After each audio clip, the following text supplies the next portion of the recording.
ছবি क्या कर दिया हमारा क्या कर दिया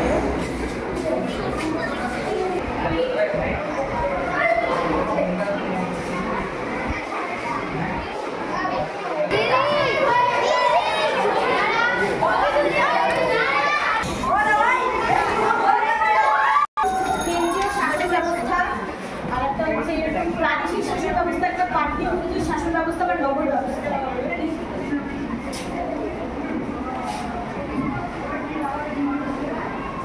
কেন্দ্রীয় শাসন ব্যবস্থা প্রাদেশিক শাসন ব্যবস্থা আর পাটলিপুত্র শাসন ব্যবস্থা বা নগর শাসন ব্যবস্থা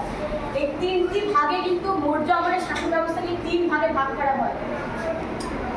পরের দ্বারা কেন্দ্রীয় শাসন ব্যবস্থা কি অর্থাৎ রাজাদের মধ্যে মানে যে দেশের মধ্যে যে রাজা ছিল তার মধ্যে কিন্তু শেষ কথা অর্থাৎ তাদের কথা মেনে কিন্তু সৈন্যবাহিনীতে তাদের চলতে হতো এবং তারা কিন্তু এই যে এত বড় একটা সাম্রাজ্য পরিচালনার জন্য কিন্তু তাদের কিছু সৈন্যবাহিনীর প্রয়োজন ছিল। কেন্দ্রীয় শাসন বলতে বোঝাচ্ছে তোকে ধর সম্রাট কোনো এক হচ্ছে মানে দেশের উপরে যে শাসন চালাবে অর্থাৎ রাজার কথাই সেখানে শেষ কথা হবে। রাজা যে আইন প্রদান এখনকার দিনে এরকম কি এখন লয়ার আছে জজ আছে কিন্তু তখনকার দিনে রাজাই ছিল সে মানে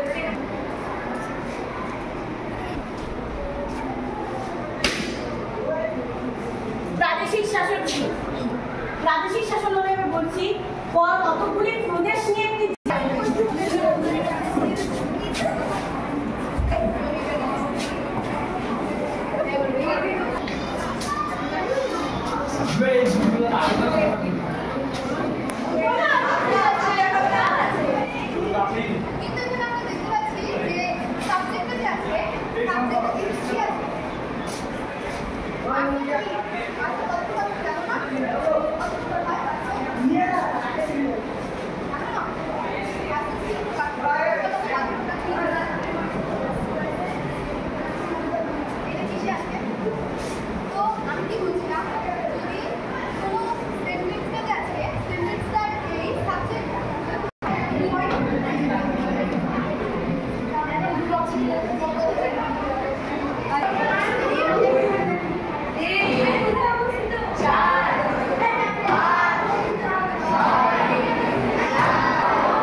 আমাদের যে মানতে হবে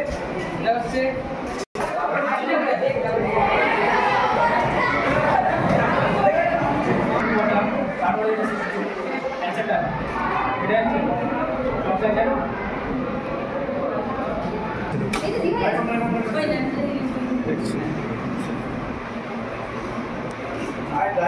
যাচ্ছি